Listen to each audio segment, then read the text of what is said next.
All right, what's going on, ladies and gentlemen? Let's talk about life expectancies. In America, we stress a lot. We talk about how it's the greatest country on earth.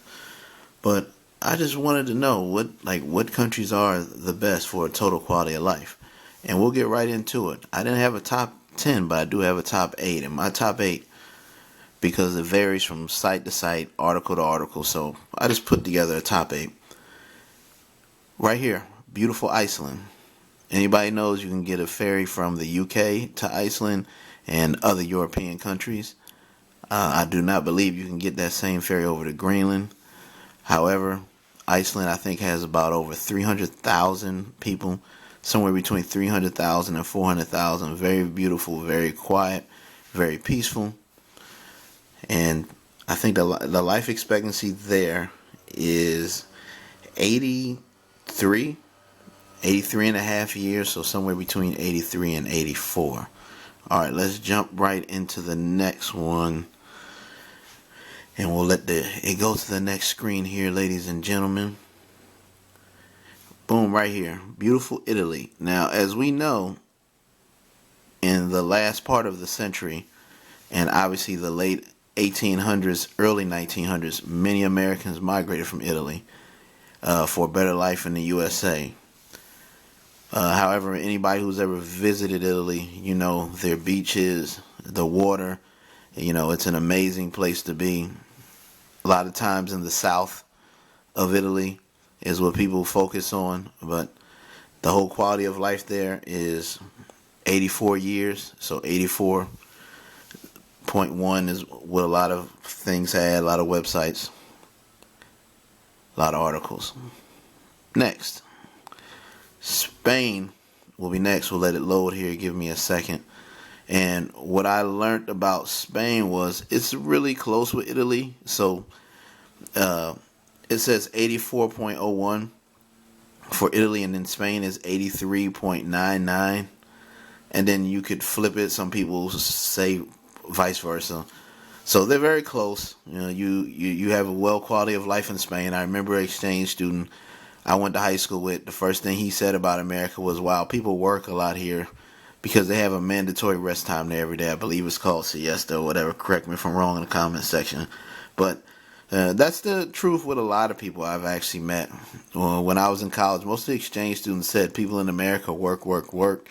And, I guess it takes away from the family. And back in the day, I know my grandparents said everybody had off for Christmas, Thanksgiving, and if you didn't get your food or whatever you needed the day before, that was it.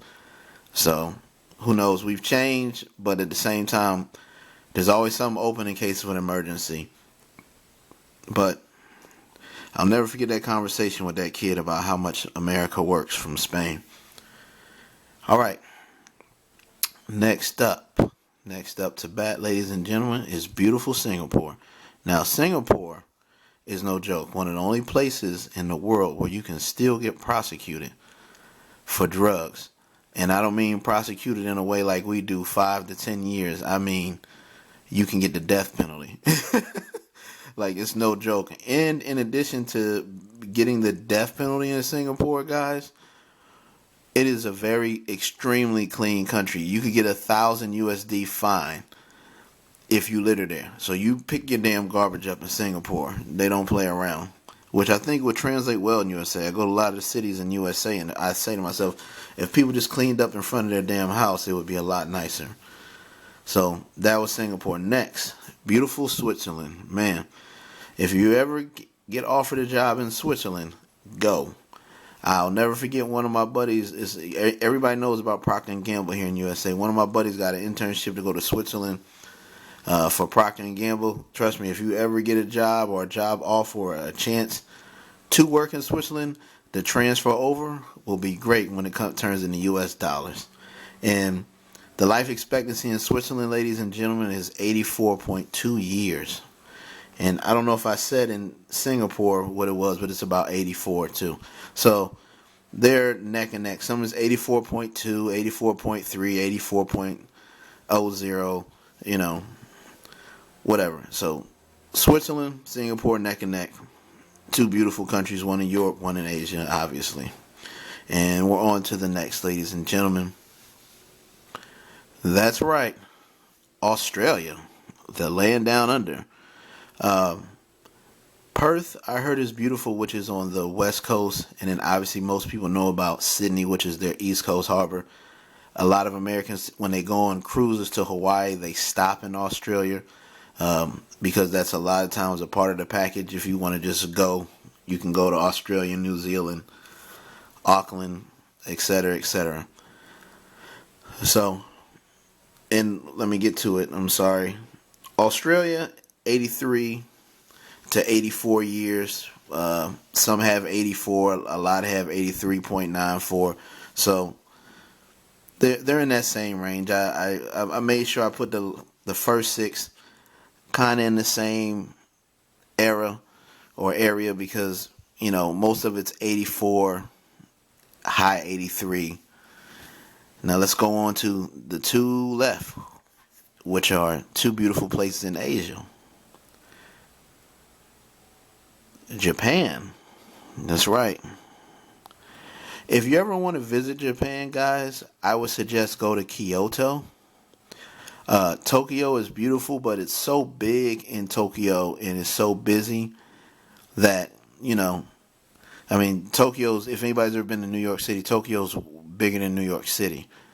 So if you want a place that has over 1 million people like Kyoto, you can catch the train. The train from Kyoto will take you to another part of Japan that has an island. They actually have a train that goes underground. That's a tunnel train.